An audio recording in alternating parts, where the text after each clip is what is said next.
You don't need bombs to kill a city. Bombs are loud, fast, and merciful in comparison. To truly kill a city, you empty it first. You make people run while they still believe they'll come back. You let doors stay locked, tables stay set, calendars stay on the wall. Then you remove the future. Agdam was not destroyed in a moment of chaos. It was dismantled over time, piece by piece, until nothing inside it could remember how to live. What stands there now is not a ruin shaped by age or weather. It is a skeleton. Concrete ribs exposed to the sky, windows hollowed into eye sockets, streets scraped clean of purpose. When people call Agdam a ghost city, they get it wrong. Ghosts imply presence. Agdam is defined by absence. No echoes. No layers of memory softening the damage. Only the after effect of violence that never apologized and never reversed itself. This is not a story about war heroes or battle lines. This is a story about what happens after a city loses the right to exist, and how erasure becomes the final weapon. Before Agdam became a warning, it was dangerously normal. Not symbolic, not fortified, not expecting history to notice it.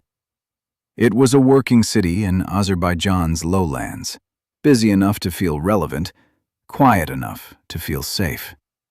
Children learned routes to school by muscle memory. Markets opened early because people depended on them. Weddings were planned months ahead because no one questioned whether months would still exist.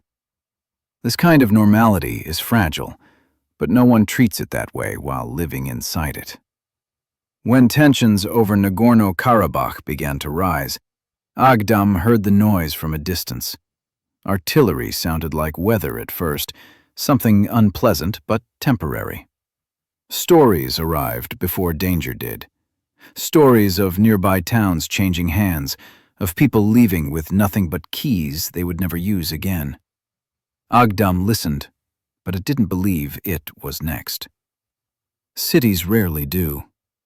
They trust geography. They trust habit. They trust the idea that being ordinary makes them invisible. By the early 1990s, that illusion collapsed. As fighting intensified, the city's routines began to fracture. Families sent children away first. Shops opened later, then not at all. Nights grew heavier, filled with a silence that felt deliberate, like something waiting. In 1993, Armenian forces captured Agdam. What followed was not a takeover meant to govern or integrate. There was no attempt to preserve the city as a living place. Agdam was emptied, and once emptied, it became expendable. Homes were stripped of materials, buildings were broken down methodically. Anything that could support return was removed or ruined. This was not destruction fueled by rage. It was colder than that. It was erasure.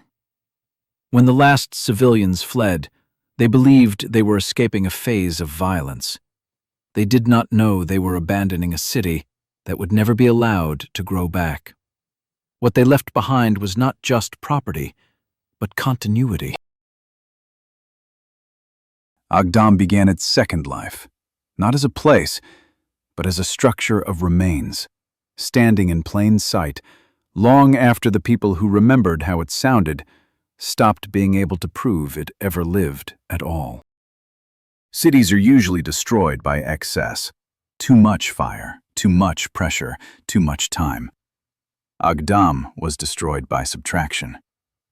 First, the people disappeared, then the reasons to protect what they left behind. Once a city is empty, it becomes permission.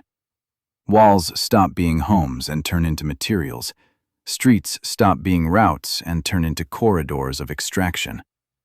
Windows are no longer meant to look out from, only to be broken through.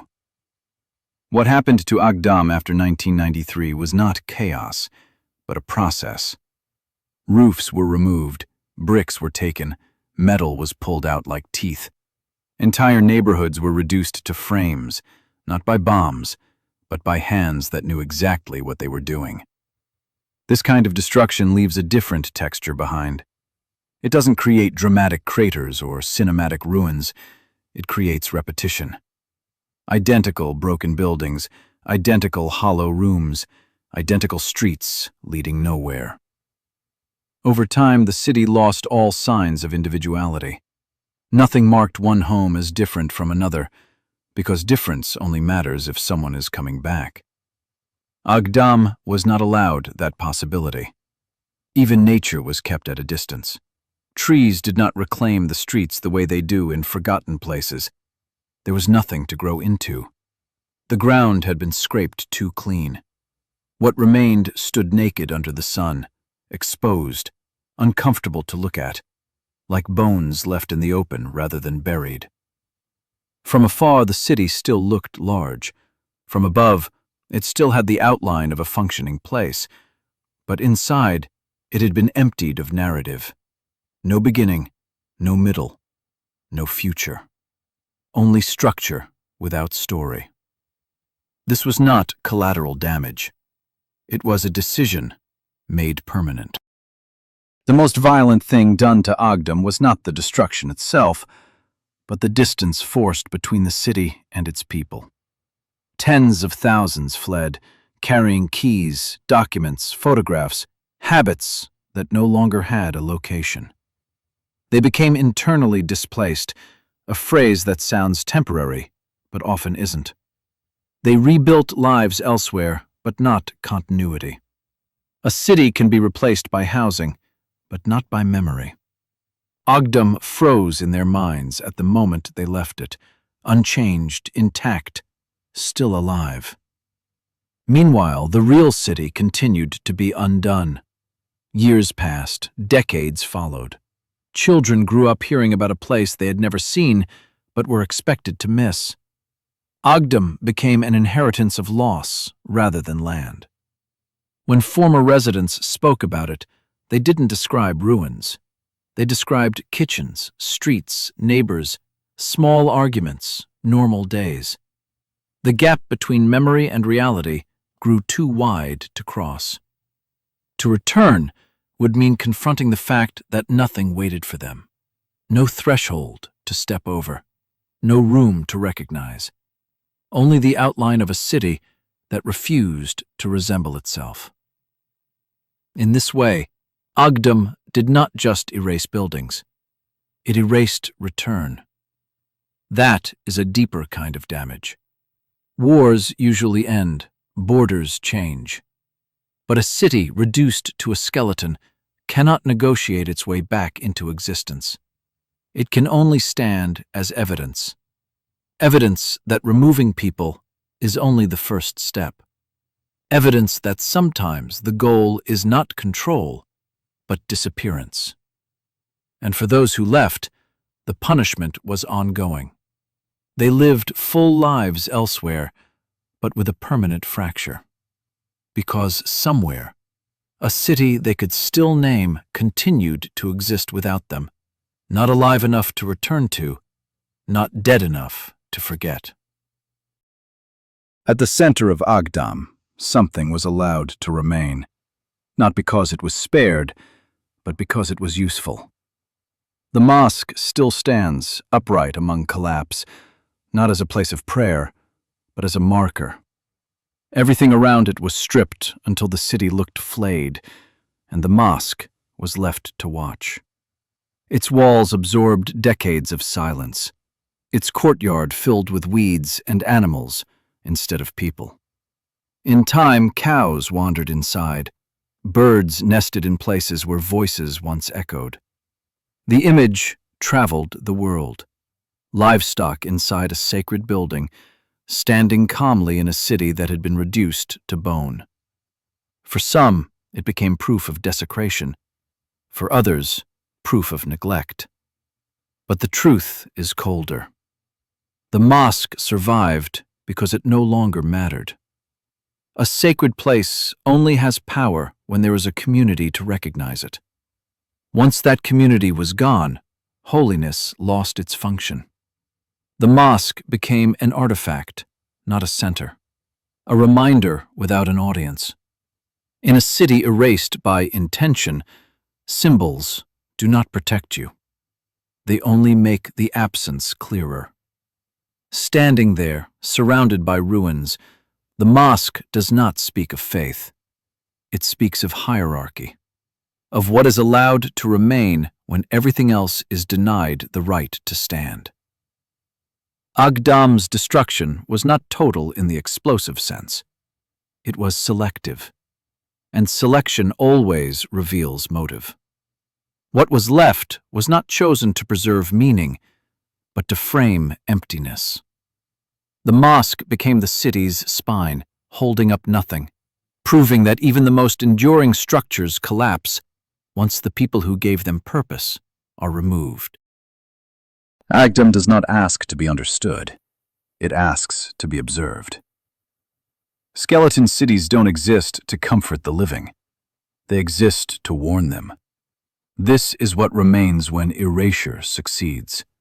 Not rubble softened by time, not ruins reclaimed by nature, just exposure. Agdam teaches that destruction does not need speed to be effective. It needs patience. It teaches that forcing people to leave is only the beginning. The real damage happens afterward, when return is made impossible, when memory has nowhere to land. Today, Agdam is slowly changing again. Some rebuilding has begun. Roads are traced back into the bones. But reconstruction does not erase what happened. A skeleton that grows flesh still remembers being stripped. The lesson stays embedded in the ground. Cities like Agdam are not mistakes, they are outcomes. Outcomes of decisions made far from the streets that paid for them. When you stand at the edge of Agdam, you are not looking at the past.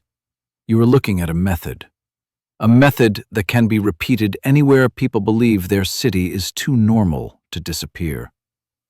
Agdam proves otherwise. It proves that a city can be killed without a final explosion, without a clear ending, without justice or closure. It can be left standing just long enough to show the shape of what was removed. And that shape is unmistakable. A city turned into a skeleton does not rot. It waits. And what it waits for is not forgiveness, but recognition.